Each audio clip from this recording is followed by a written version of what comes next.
Hello friends, जय श्री राम। देखो, आज का वीडियो उनके लिए इम्पोर्टेंट है जो कंफ्यूज है कि हमको तैयारी किस चीज़ की करनी चाहिए। हम फर्स्ट ग्रेड सेकंड ग्रेड में असफल हुए हैं या रीट पात्रता नहीं हुई है, तो अब हमें कहाँ से शुरुआत करनी चाहिए। मतलब देखो, ये तो फर्स्ट टाइम शुरुआत कर रहे हैं, उनको दिक्कत होती है, या फिर जो तैयारी कर चुके होते हैं और उनका सिलेक्शन नहीं होना, उनको कन्फ्यूजन होती है कि हम अब किसकी तैयारी करें और शुरू कहाँ से करें, कि हमारा सिलेबस नहीं हो रहा है या फिर दोनों पेपर मैनेज नहीं कर पा रहे हैं। जैसे पता, एक कमेंट मेरे पास आया था कि ज्योग्राफी में कंपटीशन है इसलिए मैं टॉपिक नहीं दे रही हूँ, टारगेट इसीलिए नहीं दे रही हूँ, ज्योग्राफी का कोई टॉपिक मैं इसलिए नहीं दे रही हूँ टारगेट में। तो देखो, ऐसी बात नहीं है। फर्स्ट पेपर सबके कॉमन है, इसलिए मैं फर्स्ट पेपर का दे रही हूँ, और सेकंड पेपर को आपको अपने हिसाब से करना होगा, क्योंकि मैं पहले सेकंड पेपर का देती थी। ठीक है, अब सब्जेक्ट तो आपको अपने हिसाब से करना होगा, और फर्स्ट पेपर का मैं दे रही हूँ क्योंकि सबके लिए कॉमन है। अब देखो, जो कन्फ्यूज़न में है कि हमारे असफल हो गए हम, देखो अगर आप बहुत कम मार्क्स से रहे हो और आपको लगता है कि उसी की वापस करनी चाहिए क्योंकि वैकेंसी तो सारी वापस आएगी, तो आप उसी में लग जाओ। और अगर आपका पूरा मन आपने बना लिया है कि नहीं, उसमें नहीं हुआ और अब हमें फर्स्ट ग्रेड में ही लगना है, तो देखो एक बार अपने आप को एक ही वैकेंसी में पूरी तरीके से समर्पण कर दो, अपना आप पूरा समर्पित कर दो। देखो, एक चीज़ की तरफ आप ज़्यादा ध्यान दोगे ना, तब आप सफल हो पाओगे। जैसे पता है, मतलब मैंने एक सर की क्लास ली थी, कुलदीप यादव सर की मैं क्लास लेती, तो उन सर ने एक बात जो बोली वो मुझे मतलब बहुत अच्छी लगी। मैंने उन सर की मैंने कोर्स ले रखा है ज्योग्राफी का, तो सर ने बोला था, जो चीज़ सर ने बताई ना वो एकदम सही थी। अब आप पूछोगे कि वो क्या बताई थी, ऐसी क्या चीज़ है जो हमारे लिए काम आ सकती है, तो वो मैं अब आपको बता रही हूँ। सर ने बताई थी, देखो प्लेटो के गुरु सुकरात थे और प्लेटो का शिष्य अरस्तु था। मतलब अरस्तु का गुरु प्लेटो और प्लेटो का गुरु सुकरात के बारे में थी कि वो मतलब बॉडी से भी बहुत बलशाली था और माइंड से भी था। तो पूरे साम्राज्य में या पूरी जो जगह थी जहाँ वो रहता था ना, वहाँ उसने आतंक फैला रखा था अपने विचारों से, मतलब विरोध कर रखा था सबका। मतलब उसको ना तो कोई मार सकता था ना उसको कोई हरा सकता था। तब है ना, किसी के मन में ये जिज्ञासा हुई कि ये किसी चीज़ से नहीं डर रहा, मतलब मरने से भी नहीं डर रहा है, ये सर ने बताई। तो देखो, ये चीज़ हमको अपने ऊपर लागू करनी चाहिए। कैसे करना चाहिए वो मैं बता रही हूँ आपको, ठीक है, क्योंकि मुझे ये सर की बात बहुत अच्छी लगी। तो देखो, सर ने ये चीज़ बोली कि सुकरात को एक आदमी ने पूछा कि तुम किसी चीज़ से नहीं डर रहे हो और मतलब खुलेआम सबका विरोध कर रहे हो, एकदम स्पष्टली जो आपको बोलना है वो बोल दिया, या मतलब आतंक मचा रखा है पूरी तरीके से। तो उन्होंने कहा ठीक है, कि तुम्हारी सफलता का राज क्या है कि तुम सबका आराम से विरोध कर सकते हो, किसी चीज़ से नहीं डर रहे हो। तो उन्होंने कहा कि ठीक है, तुम कल सुबह आ जाना। जहाँ वो स्नान करने जाते थे नदी घाट पर, तो वहाँ उनको बुला लिया। तो वो वहाँ गया, तो कहा कि ठीक है गुरुजी नहा रहे हो, बाद में बता देंगे। तो गुरुजी ने कहा नहीं, मतलब सुकरात ने कहा नहीं, तुम भी आ जाओ नहा लो, मैं भी नहा रहा हूँ तो तुम भी नहा लो। तो उसको बुलाया नहाने के लिए। तो वो उसने क्या, पानी में डुबकी लगाई, तो सुकरात ने किया, उसके ऊपर पूरे बल से उसके ऊपर बैठ गया, दबा दिया। तो उसने एक बार दो बार तो सोचा था नहीं मुझे छोड़ देगा, मुझे छोड़ देंगे, चलो कोई नहीं छोड़ देंगे। लेकिन जब नहीं छोड़ा, क्योंकि उनके शरीर में बहुत ताकत थी सुकरात की, उनको कोई हटा नहीं सकता था। लेकिन जो देखो, निर्बल होने के बाद भी उसने अपनी पूरी ताकत से सुकरात को धक्का दे दिया और हटा दिया, और एकदम से पानी से बाहर आ गया। तब सुकरात ने कहा कि जिस तरीके से मैं तुम्हारे ऊपर बैठा और तुम्हारे पानी में स्थिति थी कि प्राण चले जाएंगे, उस समय तुमने एक ही ध्यान दिया कि प्राण बचाने तो इसको हटाना पड़ेगा, तो अपनी पूरी ताकत एक जगह लगाई तुमने मुझे हटाने में, और तुम इस काम में सफल हुए हो। तो देखो, सुकरात को हटाने में वो सफल हो गए, तो अपने प्राण बचा लिए। तो सुकरात कहता है, जिस तरीके से अगर अपनी सारी ऊर्जा, अपनी पूरी ताकत किसी एक चीज़ पे लगा देते हैं ना, तो हम सफल ज़रूर होते हैं। तो देखो, सुकरात की इस बात से मैं शिक्षा लेनी चाहिए। मतलब मेरे को तो कुलदीप सर ने बताया तब मुझे पता चला, मतलब सर का वीडियो देखा था, तो सच में इस बात से हमें शिक्षा लेनी चाहिए कि अगर आप कन्फ्यूजन में हो कि किस चीज़ की तैयारी करनी है, या फिर हमारे छोटे लेवल में रीट में नहीं हुआ, सेकंड ग्रेड में नहीं हो रहा, हमारा मन है फर्स्ट ग्रेड में जाए सेकंड ग्रेड में जाए, कन्फ्यूजन है, तो देखो पहले तो आपको लक्ष्य अपना खुद डिसाइड करना पड़ेगा।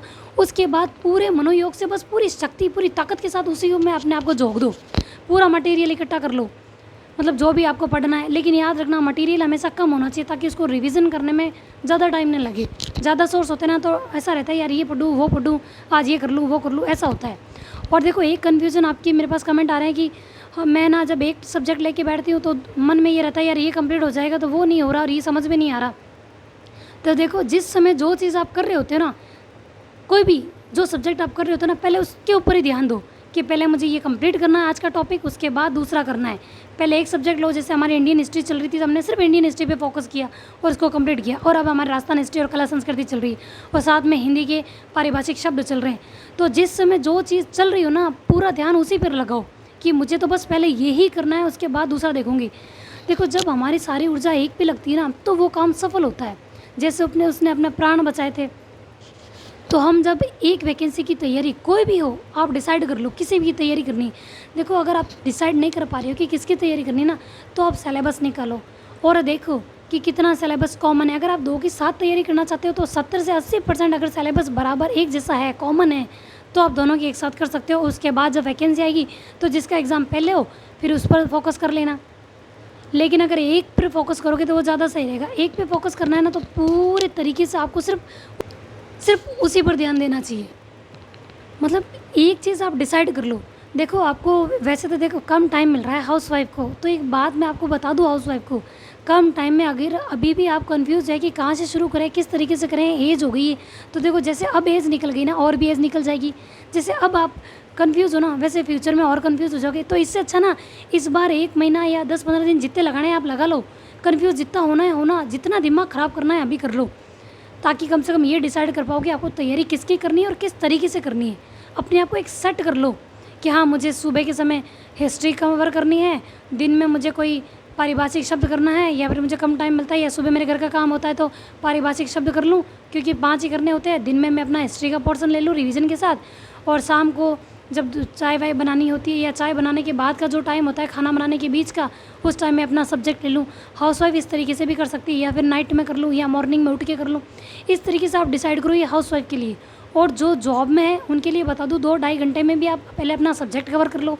उसके बाद वैकेंसी आए तब अपने फर्स्ट पेपर के साथ सेकंड पेपर को रिवीजन के साथ रखते हुए कर लेना। क्योंकि देखो अभी वैकेंसी आई नहीं है तब पढ़ना ज़्यादा मुश्किल होता है कि किसकी शुरुआत करें, पहले वैकेंसी किसकी आएगी, सेकंड ग्रेड फर्स्ट ग्रेड किसकी आएगी। और जो देखो रीट में असफल हुए ना, इसका मतलब ये नहीं कि वो फर्स्ट ग्रेड नहीं निकाल सकते। कई लोग ऐसे हैं जो रीट नहीं कर पाए लेकिन फर्स्ट ग्रेड में सिलेक्शन ले लिया। तो देखो आप मेरे कहने से डिसीजन मत लेना कि आपको क्या करना चाहिए, आप खुद डिसाइड करो कि आप क्या कर सकते हो, क्योंकि आपकी एबिलिटी आपको ज़्यादा पता है कि आप में कितना सामर्थ्य है, आप क्या कर सकते हो। तो देखो ये आप डिसाइड कर लो, दोनों का सिलेबस देख लो, जिसकी भी तैयारी करनी है कि आप किस किस में कन्फ्यूज़न आपको, रीट में, सेकंड ग्रेड और फर्स्ट ग्रेड में, तो तीनों सब्जेक्ट रख दो, तीनों का सिलेबस सामने नहीं लो। उसके बाद देख लो सिलेबस, फिर आपको कन्फ्यूज़न दूर हो जाएगा, यार ये तो मैं नहीं कर पाऊँगा, ये मैं कर पाऊँगा, उससे आप डिसाइड कर पाओगे। उसके बाद आप कहते हो यार बुक्स वगैरह मटेरियल, तो देखो फर्स्ट ग्रेड के फर्स्ट पेपर का मटेरियल मैंने बता दिया है, और सेकंड पेपर ज्योग्राफी का भी मैंने बता दिया। और रही बात सेकंड ग्रेड की एसएसटी की, उसका भी मैंने बता दिया है। तो रीट का भी मैंने बता दिया, रीट पात्रता की कि आपको क्या पढ़ना चाहिए। आपको ना लिंक मिल जाएंगे, और मैं डिस्क्रिप्शन में आपको ये चीज़ शेयर करके बता दूंगी कि आपको देखो ज्योग्राफी पढ़ते हो तो किस तरीके से पढ़नी चाहिए, साइकोलॉजी पढ़ना चाहते हो तो कैसे पढ़नी चाहिए। जिस समय जो चीज़ आप पढ़ रहे हो ना, पूरा ध्यान उस पर लगाओ, तो वो सब्जेक्ट ढंग से आपका कवर होगा। अगर देखो हम हिस्ट्री पढ़ते वक्त ये सोचते हैं यार कि सब्जेक्ट कैसे कवर करेंगे, या साइकोलॉजी की बुक का हमको पता नहीं है, जब साइकोलॉजी पढ़ेंगे तब वो कहाँ से पढ़ेंगे, उसकी बुक तो पता ही नहीं। वैसे मैंने सारी बुक बता दी, लेकिन मैं अभी भी आपको यही कहूँगी कि जिस समय जिसकी तैयारी कर रहे हो ना, जैसे आपने एक भर्ती आपने डिसाइड कर ली कि आपको एक फर्स्ट ग्रेड की करनी है या सेकंड या रीड किसी की भी डिसाइड कर लिए, तो सब्जेक्ट भी एक फिक्स कर लो कि पहले मुझे यही कंप्लीट करना है, उसके बाद ही दूसरा हाथ में लूँगा और इसको रिवीजन में रखूँगा 15-20 मिनट, आधा घंटा, इस तरीके से कर लो। और पढ़ाई में मन नहीं लग रहा है ना, तो देखो मेडिटेशन करने की कोशिश करो, शीर्षासन करने की कोशिश करो। ये मैंने कई तरीके बताए हैं कि मेडिटेशन कैसे करते हैं, ठीक है। अगर आपसे कुछ नहीं हो रहा है तो किस तरीके से आप कर सकते हो, वो मैंने बहुत सारी वीडियो में बता रखा है। और हाउसवाइफ देखो किस तरीके से मैनेज करना चाहिए आपको, मेरे काफ़ी वीडियो ऐसे हैं, आप देख लोगे। और आपको अगर 100 दिन में आप कोई टारगेट कंप्लीट करना चाहते हो तो मैंने 100 दिन की रणनीति भी बताई है। आप अगर उसको देखोगे तो आपको ये भी पता चल जाएगा यार आप इस तरीके से भी तैयारी कर सकते हो। आपको लगेगा यार ये तो बहुत आसान है, हम कर लेंगे, लेकिन जब हम शुरू करते हैं ना तब बहुत सारी दिक्कतें होती है यार। कभी याद नहीं होता, कभी टॉपिक समझ में नहीं आता, कभी टॉपिक कहाँ से पढ़े समझ में नहीं आता, कभी कन्फ्यूजन होता है यार कौन से टीचर का पढ़े, या कोई दूसरा वीडियो देख लेते हैं यार उन सर ने तो वो बुक बताई थी, मैं तो ये पढ़ रहा हूँ। देखो मटेरियल जब वो आप एक ले लेते हो ना, उस पर पूरा फोकस करो, उस पर पूरा विश्वास करो कि नहीं मुझे यही पढ़ना और इसमें से क्वेश्चन ज़रूर आएंगे। देखो सारी बुक्स में बस थोड़ा बहुत ऊपर नीचे होता है, बाकी मैटर सेम होता है। यूँ थोड़ी है कि अकबर महान था तो दूसरी किताब में अकबर नहीं सिकंदर महान हो जाएगा, या किसी तीसरी किताब में औरंगजेब महान हो जाएगा, ऐसे थोड़ी है। अकबर था तो अकबर ही रहेगा, और बीरबल बीरबल रहेगा, औरंगजेब ही रहेगा। सब किताबों में मैटर सेम ही रहता है, बस थोड़ा बहुत ऊपर नीचे होता है, किसी में ज़्यादा तो किसी में कम, लेकिन हमको सिलेबस को देखते हुए पढ़ना है। अब आप कहोगे कि अभी तो बुक नहीं आई मार्केट में तो कैसे पढ़ें, तो देखो यूट्यूब पे बहुत सारे सोर्स हैं हमें पढ़ने के। फर्स्ट पेपर के जैसे नेवरी सर है, जीजीडी वाले सर है, बहुत मटेरियल मिल जाएगा। अगर आप मतलब एक सब्जेक्ट को लेके खोजने की कोशिश तो करो। अब आप कहोगे प्रीवियस ईयर्स के क्वेश्चन पेपर कहाँ से पढ़ें, तो यूट्यूब पे आप बोल कर निकाल लो ओल्ड क्वेश्चन पेपर कौन से साल के चाहिए, वो आपको मिल जाएगा, सारा मैटर आपको यूट्यूब पे मिल जाएगा। लेकिन देखो इस तरीके से आप यूट्यूब पे ज़्यादा टाइम वेस्ट करने से अच्छा है आपके पास जो भी मटेरियल है, जो बुक है, कोई भी आप क्लास ले रहे हो, उसके नोट्स बना रहे हो, तो एक चीज़ पे फोकस करके सिर्फ उसी पे ध्यान दो, ज़्यादा सही रहेगा। देखो बार बार अगर आप भ्रमित हो गए ना कि यार किसकी तैयारी करूँ, अब कहाँ से शुरुआत करूँ, तो होगा नहीं। शुरुआत हो चुकी है और मैं डेली टारगेट दे रही हूँ।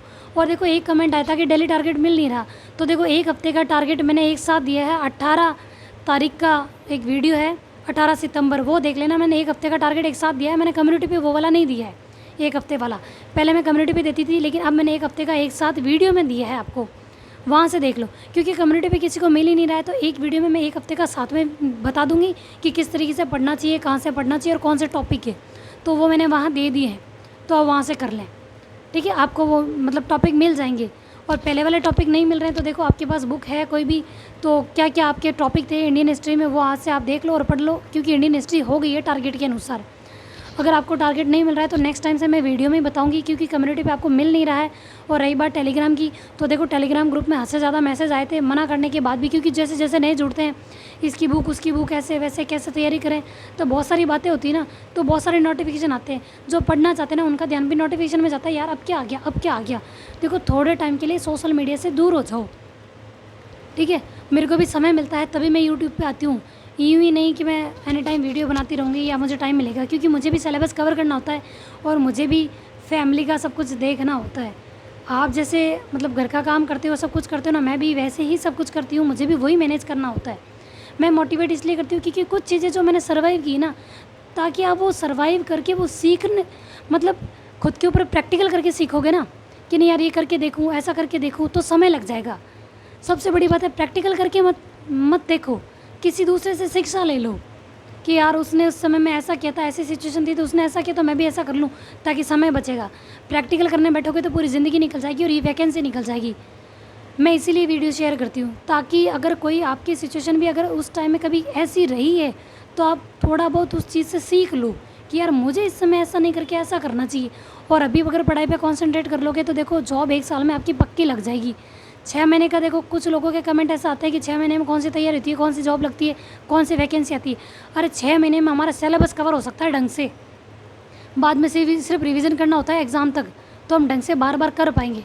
देखो मैं भी हाउसवाइफ हूँ, मैं भी कोशिश करती हूँ। कई बार ऐसा होता है कि टारगेट पढ़ने बैठती हूँ मैं और कोई काम हो जाता है और मेरा रह जाता है, लेकिन मैं उसी दिन कंप्लीट करती हूँ, क्योंकि वो ऐसा नहीं चाहती मैं कि मैं आपको बोलती हूँ आप पढ़ो और आप मेरे से आगे निकल जाओ और मैं पीछे रह जाऊँ। मैं भी, मेरे भी ऐसा रहता है यार इतने जनों ने वीडियो देख लिया है, वो आगे ना निकल जाए, मैं भी वापस कोशिश कर लूँ।